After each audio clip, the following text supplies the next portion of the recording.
여러분 반갑습니다. 저는 한일의원연맹 회장을 맡고 있는 주호영 국회 부의장이라고 합니다. 올해 창간 70주년을 맞는 한국일보가 2024 코라시아 포럼을 개최하며 한일 관계의 미래를 논하는 소중한 자리를 마련했습니다. 이성철 사장님과 관계자 여러분들께 축하와 감사의 인사를 드립니다.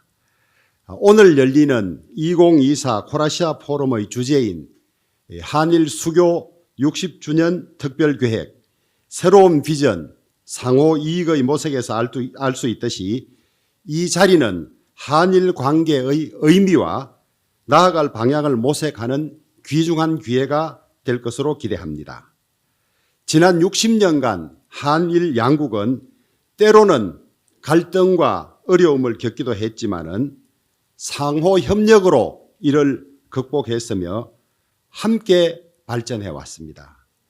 양국은 역사적, 지리적, 문화적으로 깊이 연결되어 있으며 동아시아와 세계의 평화와 번영을 위한 중요한 파트너가 되었습니다. 잘 아시다시피 내년은 한일 국교 정상화 60주년을 맞이하는 뜻깊은 해입니다. 올해 5월 한일 정상회담에서 윤석열 대통령과 기시다 전 총리께서는 2025년은 한일 관계의 역사적 전기가 되도록 하자고 합의하셨습니다. 저는 한일의원연맹의 회장으로서 내년 60주년 행사가 정말 역사적인 행사가 될 수 있도록 최대한 뒷받침할 생각입니다. 한일 양국은 민주주의와 시장 경제를 공유하며 동아시아의 주요 국으로서 상호 의존도가 매우 높습니다.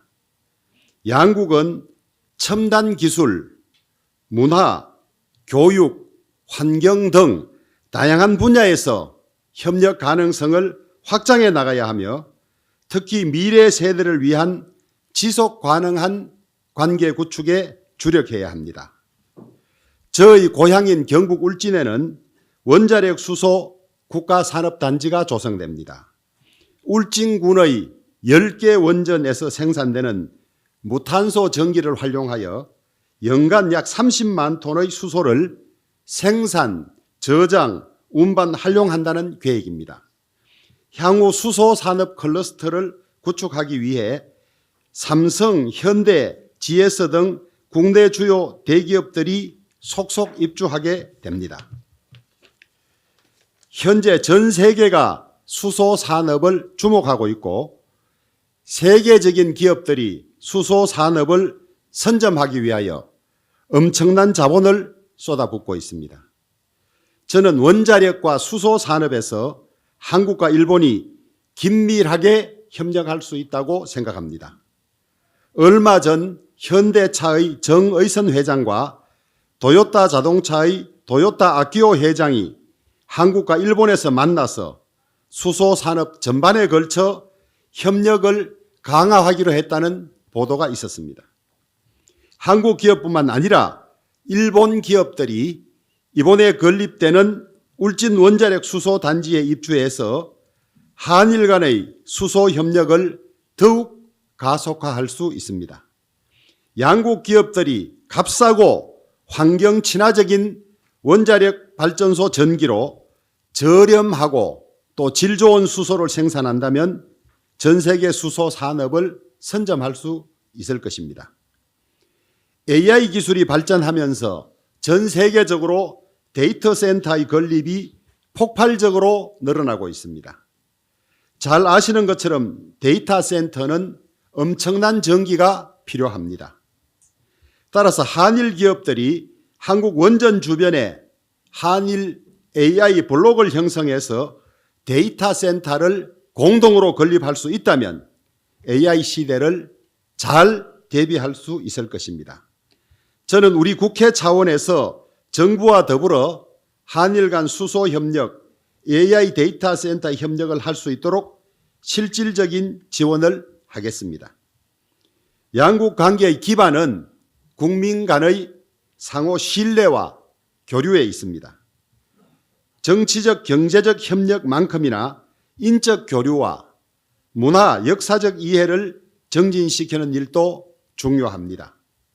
새로운 세대가 과거의 교훈을 배우고 더 나은 미래를 함께 만들어갈 수 있도록 다양한 플랫폼과 대화의 장을 활성화해야 할 것입니다.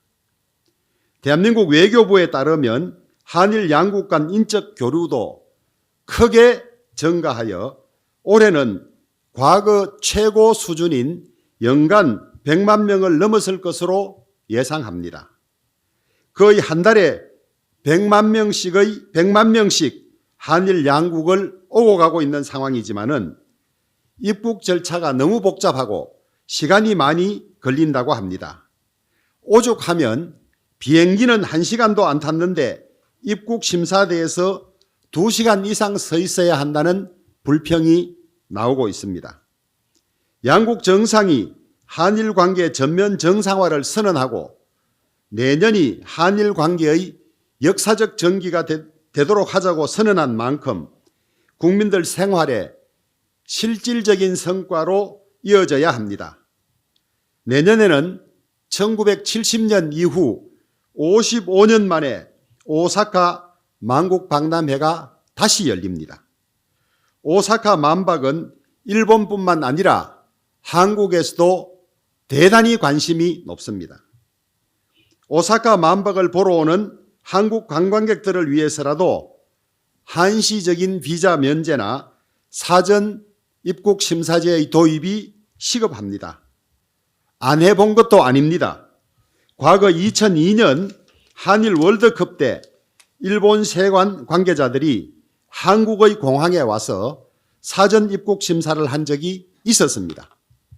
더 나아가 EU 국가들이 비자 없이 상호 왕래할 수 있는 쉥겐 조약 같은 제도를 만든 것처럼 한일 간 일정 기간 무비자로 왕래하는 방안도 고려해 볼 필요가 있겠습니다.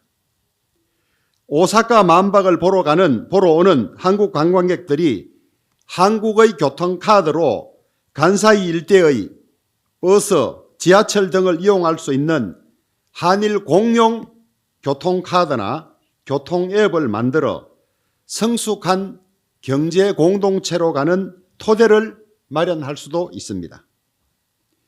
내년 한일 국교 정상화 60주년이 한일 관계에서 진정한 역사적 전기를 마련하기 위해서는 여러 가지 꼬인 미해결 문제도 시급하게 해결해야 합니다.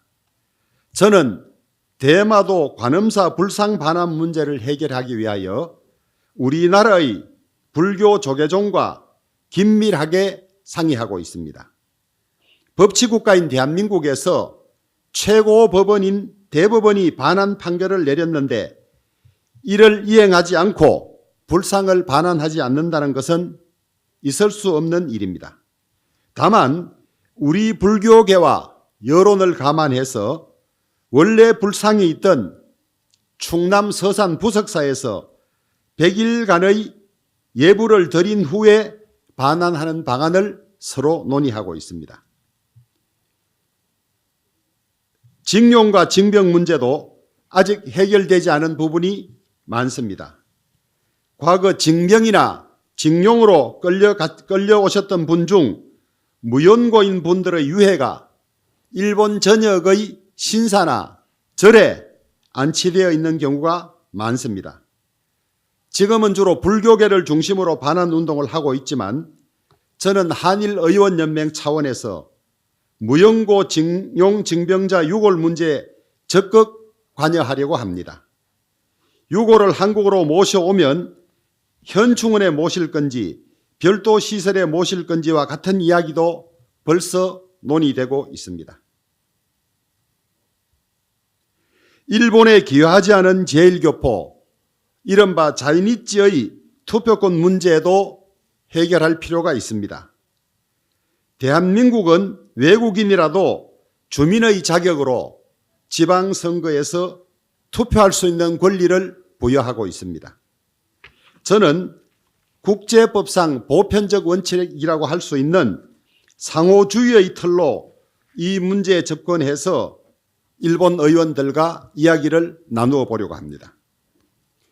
오늘 2024 코라시아 포럼의 논의가 한일 양국의 관계가 역사적인 전기가 될 수 있고 나아가 동아시아의 평화와 번영에 기여하는 중요한 계기가 되기를 희망합니다. 끝으로 오늘 포럼을 축하하기 위해서 특별히 축사를 보내주신 다케다 료타 일한의원연맹 전 간사장님과 박철희 주일 대한민국 대사님, 그리고 김희중 제1본 대한민국 민단단장님, 김윤 한일경제협회 회장님을 비롯한 여러 귀빈께도 다시 한번 감사의 인사를 드립니다.